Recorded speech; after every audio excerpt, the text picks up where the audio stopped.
Is Washington's dangerous Ukraine boondoggle starting to unravel?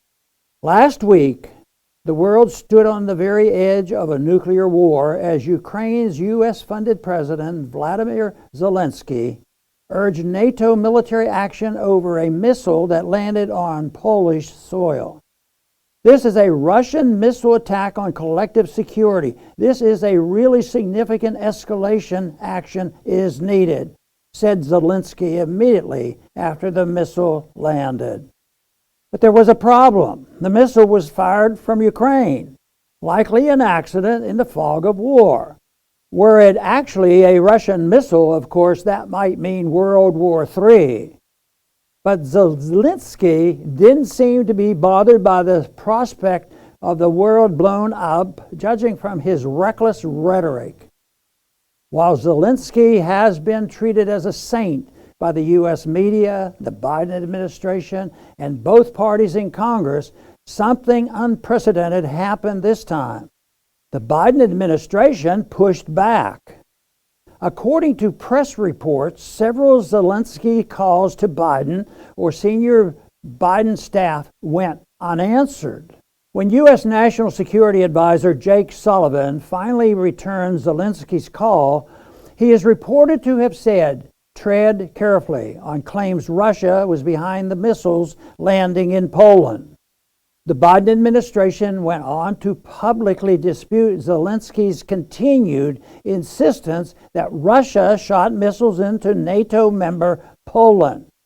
After 2 days of Washington opposition to his claims, Zelensky finally sort of backed down. We've heard rumors of President Biden's frustration over Zelensky's endless begging and ingratitude for the $60 or so billion doled out to him by the U.S. government. But this is the clearest public example of the Biden administration's acceptance that it has a Zelensky problem. Zelensky must have understood that Washington and Brussels knew it was not a Russian missile. Considering the vast intelligence capabilities of the U.S. in that war zone, it is likely that the U.S. government knew in real time that the missiles were not Russian. For Zelensky to claim otherwise seemed almost unhinged. And for what seems like the first time, Washington noticed. As a result, there has been a minor but hopefully growing revolt among conservatives in Washington over this dangerous episode. Georgia Representative Marjorie Taylor Greene introduced legislation demanding an audit of the tens of billions of dollars shipped to Ukraine, with perhaps $50 billion more in the pipeline.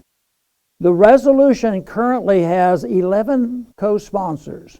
Representative Matt Gaetz has publicly stated that he would not vote for one more dollar for Ukraine. Others, like U.S. Rep. Paul Goss, Republican from Arizona, have gone even further. In a recent tweet, Representative Goss called U.S. support for Ukraine a corrupt money laundering operation. As the fallout from the recent collapse of the FTX crypto exchange points to possible political corruption, his claims may prove to be accurate.